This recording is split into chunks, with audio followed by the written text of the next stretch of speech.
وللحديث أكثر عن هذا الموضوع مشاهدينا ينضم معنا عبر الهاتف الأستاذ علاء الدين قالو، عضو مبادرة المحامين السوريين للدفاع عن القائد عبد الله أوجلان. أستاذ علاء الدين، أهلا ومرحبا بك في نشرتنا لهذا اليوم، نشرة الأخبار.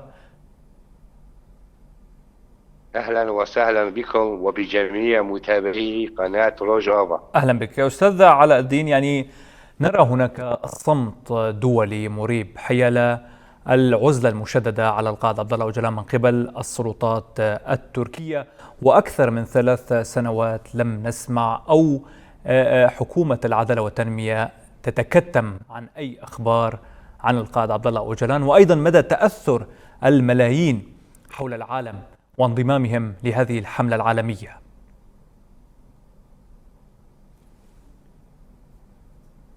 كل الشكر والتقدير لكم. في البداية أحب أن أنوه بأن هذا الصمت العالمي والدولي تجاه ما يجري بحق القائد وبحق الشعب الكردي وبحق جميع الشعوب التواقة للحرية. هذا الصمت مبني على ازدواجية المعايير الدولية من جهة، تبادل المصالح الدول الرأسمالية المتوحشة من جهة ثانية. تركيا هي دولة عضو في حلف الناتو، وجميع أعضاء حلف الناتو يرون ما يفعله وما تركيا تخالف جميع القوانين والمعاهدات والبروتوكولات وقرارات المحاكم، وكل حتى تخالف قوانينها المحلية وأنظمة سجونها المحلية. ونرى بأن هناك صمت دولي نتيجة لتبادل المصالح من جهة، ونتيجة بأن هذا الفكر وهذه الأيديولوجية وهذه الرؤية المستقبلية للحلول الشرق الأوسطية بشكل عام والحل السياسي للقضية الكردية بشكل خاص لا تتوافق مع رؤيتهم، لا تتوافق مع الحداثة الرأسمالية. إذن الموضوع سياسي بحت، الموضوع يتعلق بفكر، الموضوع يتعلق بجميع الحقوق، بحقوق جميع الشعوب المضطهدة المطالبة بالحرية بشكل عام، والشعب في الأجزاء الأربعة بشكل خاص.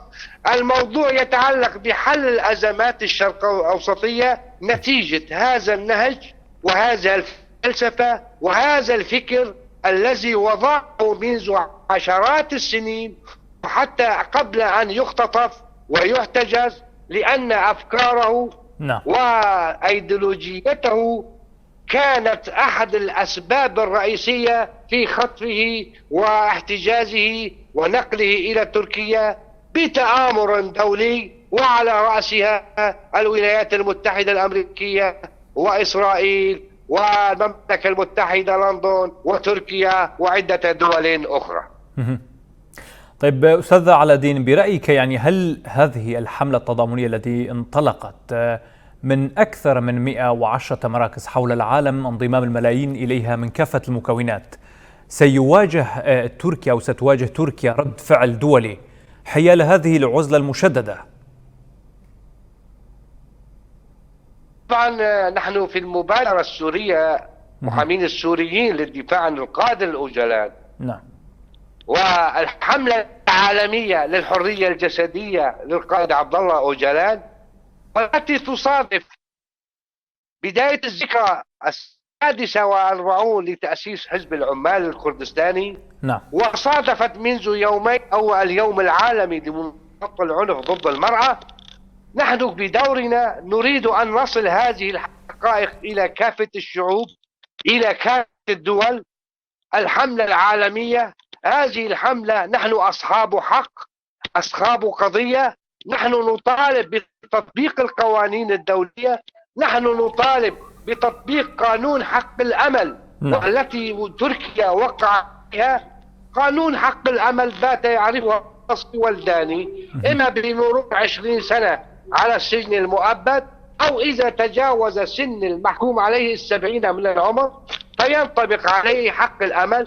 إلا أن تركيا استثنت القائد عبد الله أوجلان من منحه حق الأمل، وقد صرحته علنا دون أن نجد أي موقف أوروبي أو موقف منظمة الحقوق الإنسان أو المحكمة الحقوق الأوروبية أو اللجنة الوزارية أو لجنة مناهضة التعذيب CPT أن تقف رادعا لها. نحن بدورنا أن نضع الشعوب جميع العالم التواقة للحرية التي تأمن بالحرية والتي تؤمن بالديمقراطية والتي تؤمن بحقوق جميع الشعوب المضطهدة لنيل حريتها بشكل عام، والشعب الكردي بالحركة ليكون وسيلة ضغط على حكوماتهم على دولهم، لكون ينتشر في العالم أجمع بأن هؤلاء أصحاب الحق، وإن قائدهم قائد الشعوب هو أيضا من حقه أن يطلق سراحه، إنه فكر وإنه قضية شعب، وإن هذا الاعتقال لا يهم عبد الله أوجلان وحده